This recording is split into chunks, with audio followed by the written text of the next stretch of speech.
Good afternoon. The president of the broadcaster RTVE, Jose Pablo Lopez, has defended the broadcaster's initial position after weeks of speculation about the fate of next year's Eurovision Song Contest. The head of the broadcaster has reiterated that the Spanish delegation will not participate in 2026 if Israel is allowed to compete. Eurovision is one of the greatest weapons of soft power that European diplomacy has, as it's one of the most widely followed live shows in the world, but the rules are clear. No political posturing is allowed, he said. Lopez referred to this as his second argument to defend the position of RTVE, the first being genocide. Lopez refers to the performances in the last 2 years as Israeli contestants defended in their lyrics the view of Benjamin Netanyahu's government on the events surrounding the 7th of October attacks and the events that followed. The European Broadcast Union General Assembly is scheduled for the 4th and 5th of December to discuss the issue.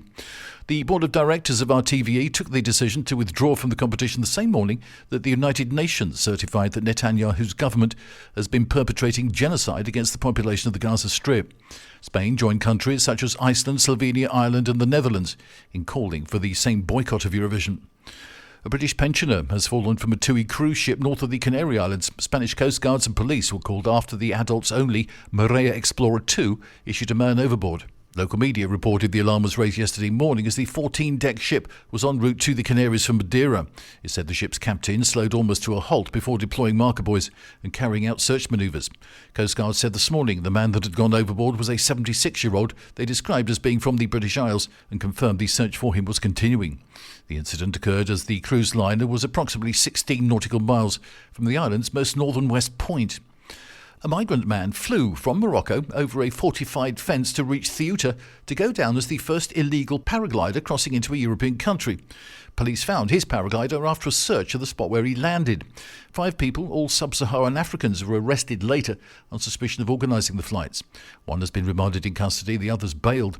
Spanish police are said to have been alerted to the possibility of an aerial crossing after groups of sub-Saharan Africans who had managed to make it to Morocco recorded videos they posted on TikTok showing the paragliding gear. And Spain's European Union harmonised 12-month inflation rate fell to 3.1% last month from 3.2% in the period through October, so preliminary data from the National Statistics Institute showed this morning. The 12-month EU harmonised inflation was above the 2.9% expected by analysts. Core inflation, which strips out volatile fresh food and energy prices, was 2.6% year-on-year, so the INE data showed. That's the latest from TRE. I'm Bob James.